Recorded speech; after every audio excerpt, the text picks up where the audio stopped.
नमस्कार दोस्तों, मैं पीसी सांचोरी आपका राजस्थान कला एवं संस्कृति के एपिसोड में स्वागत करता हूं। आपने शिक्षक भर्ती के लिए जो टारगेट बनाया है, आपने सीईटी का जो टारगेट बनाया उसमें रात दिन लगे होंगे। सपने जो आपने आंखों में संजोए हैं, अपने मम्मी और पापा की जो फिक्र है उसको फक्र और गर्व में बदलने के लिए, उनका सिर ऊंचा करने के लिए, सीना 56 इंच का करने के लिए आप मेहनत कर रहे होंगे। तो राजस्थान की कला एवं संस्कृति की तरफ हम लौट आते हैं। राजस्थान की कला और संस्कृति इतनी प्रगाढ़ है कि हमारे पूर्वजों ने, हमारे माता पिताओं ने, हमारे बूढ़े बुजुर्गों ने, हमारे जितनी पीढ़ियां गुजर गई है, उन्होंने इस संस्कृति को ऐसे ताने बाने में गूंथा कि दुनिया की सारी संस्कृति के अंदर कहीं ना कहीं खोट आ गया और कहीं ना कहीं उसमें बदलाव आ गया और संस्कृतियां अपनी प्रगाढ़ता से, अपने पुरानेपन से, अपनी संस्कृति का जो ढांचा था उसमें रात दिन का परिवर्तन आ गया। आज भी हम जो नई पीढ़ी है, वो जो हमारी ढोल नगाड़ों की जो पहले संस्कृति थी उनको छोड़ करके हम डीजे और पाश्चात्य गानों पर थिरकने जा रहे हैं। लेकिन देखो, पूर्वजों ने इस संस्कृति को मृत्यु से लगा करके, जन्म से लगा करके मृत्यु तक ऐसे ताने बाने में बुना कि उसे एक संस्कृति का हिस्सा, इस एटमॉस्फेयर के अनुसार, इस परिस्थिति के अनुसार इन्होंने ढाला। यहाँ के जन्म से लगा करके मृत्यु तक के आपके गीत मिलते हैं। मानव कभी हर्षोल्लासित हुआ, कभी यदि दुख में हुआ, कभी उस घर यदि नए सदस्य का आगमन हुआ, यदि अच्छी ऋतु, जमाना अच्छा आ गया है, सुकाल आ गया है, तो लोगों ने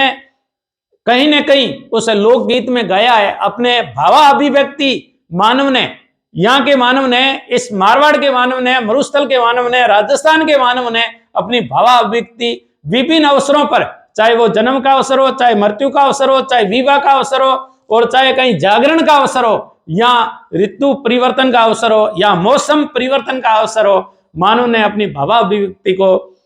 शब्द की माला पिरो करके एक लोक गीतों में उसने अपनी भावाभिव्यक्ति जाहिर की है। राजस्थान की वसुदेव कुटुंबकम और भ्रातृत्व की सद्भावना वाली जो हमारी संस्कृति है, इसके बारे में हम बड़े फक्र से कह सकते हैं कि यूनान और मिस्र और रोमा सब मिट गए जहां से, अब तक मगर है बाकी, अब तक मगर है बाकी नामो निशा हमारा, कुछ बात है कि हस्ती मिटती नहीं हमारी, सदियों राह है दुश्मन दौर जहां हमारा, सारे जहां से अच्छा हिंदुस्तान हमारा, सारे जहां से अच्छा हिंदुस्तान हमारा। आओ नी पधारो हमारे देश, अतिथि देव भव है, यानी अतिथि को देवता मानने वाली ये संस्कृति, इस संस्कृति में मानव ने अपनी भावाभिव्यक्ति को जिन शब्दों में व्यक्त किया,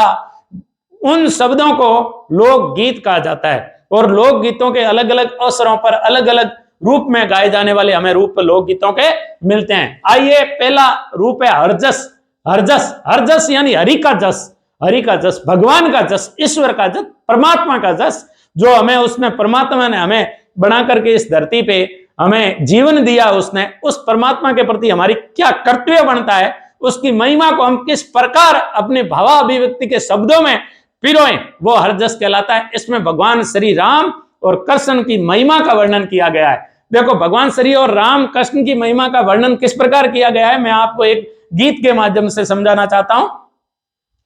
राम रे दिनूड़ी वेला जावेर लोभी जीवड़ला, राम रे दिनूड़ी वेला जावेर लोभी जीवड़ला, राम जी ने बदले रे, हरि जी ने बदले रे, अरे चार दिनारी चमक चानेणिया, चार दिनारी चमक चानेणी, फिर अंधेरी रात आवेर लोभी जीवड़ला, फिर अंधेरी रात आवेर लोभी जीवड़ला, राम जी ने बदले रे, हरि जी ने बदले रे।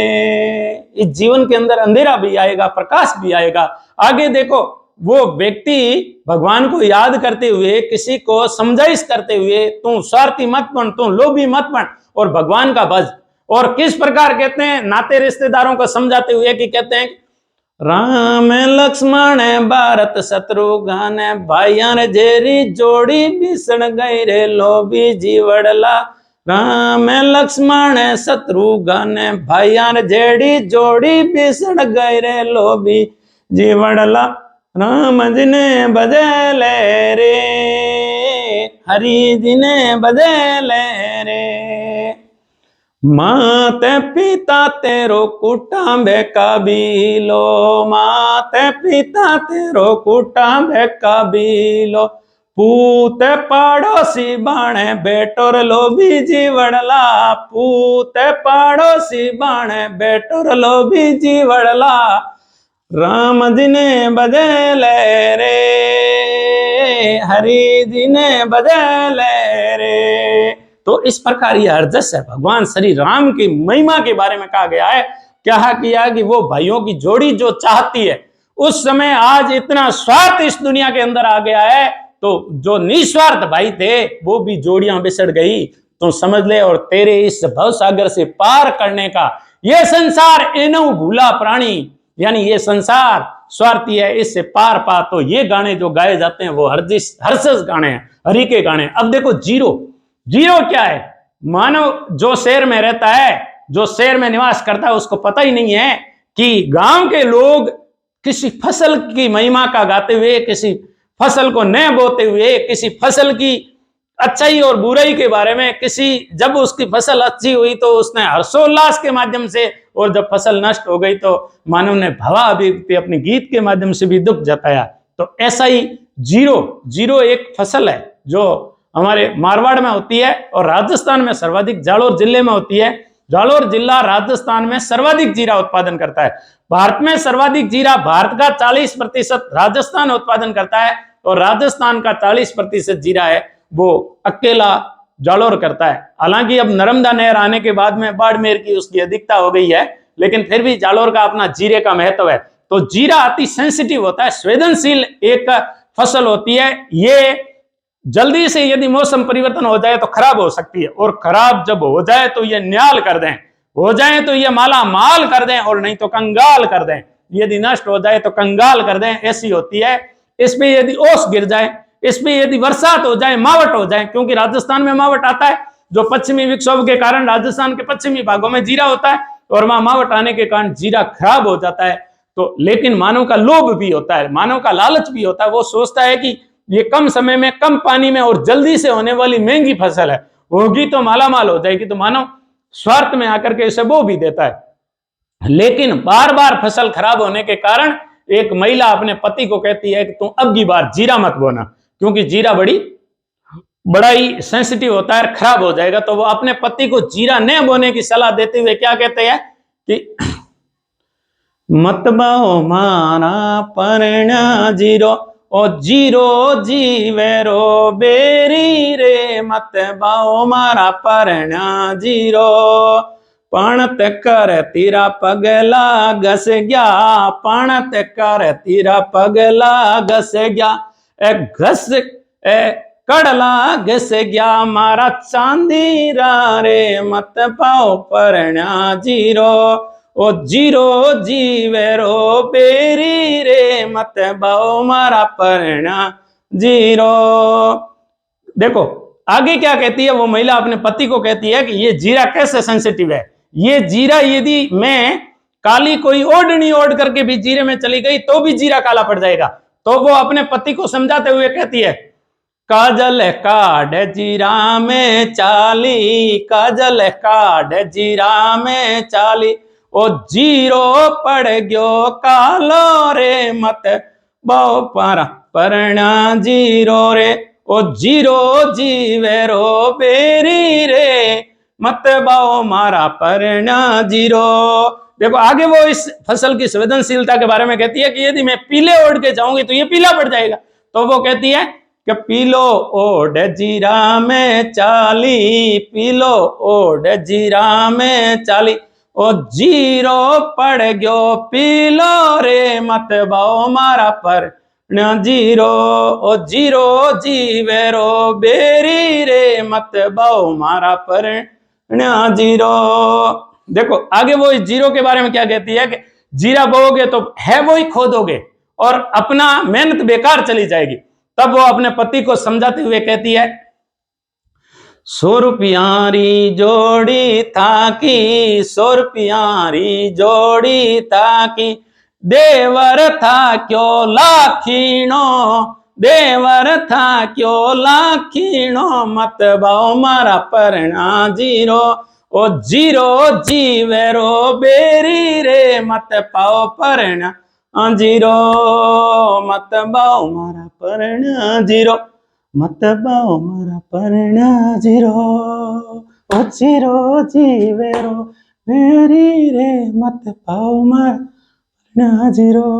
तो इस प्रकार सेंसिटिव, पूरी उसकी संवेदनशीलता, और जीरे के बारे में जो बिल्कुल जीरा, जो जीरा जीव का बेरी है, और यदि जीरा खराब हो गया पीले ओढ़ने से, काले ओढ़ने से, इतना सेंसिटिव होता है कि जीरे के अंदर रोग फैलने के बाद में उसमें चिरमा रोग होता है, यानी पूरा राख हो जाता है जल करके। तो इस प्रकार वो जीरा न बोने की, तो फसल, एक फसल की संवेदनशीलता को व्यक्त करती हुई राजस्थानी महिला, राजस्थानी औरतें, राजस्थानी जो पढ़नी जुड़ी पढ़निया को समझा रही है। तो इस प्रकार कितनी सुंदर भावावक्ति है किसी फसल को लेकर के। ऐसे ही एक गाना है कागा,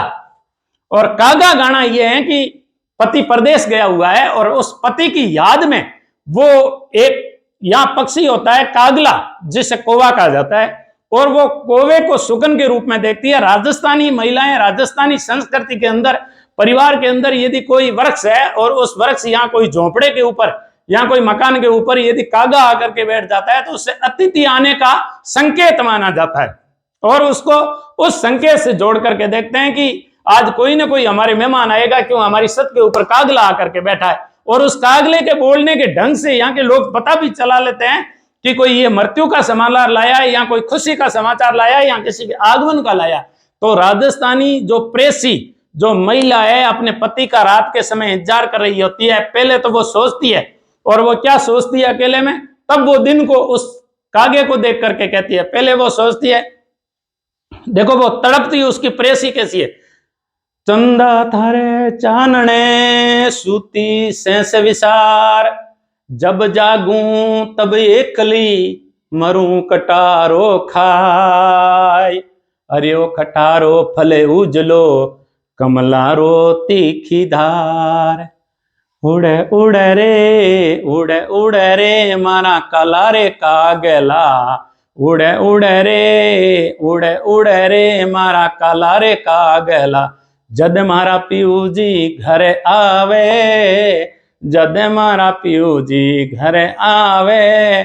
थारी चोंच थारी सोने चांदी में मंडाऊं, उड़े उड़े रे, उड़े उड़े रे मारा काला रे कागला, जद मारा पीऊ जी घर आ।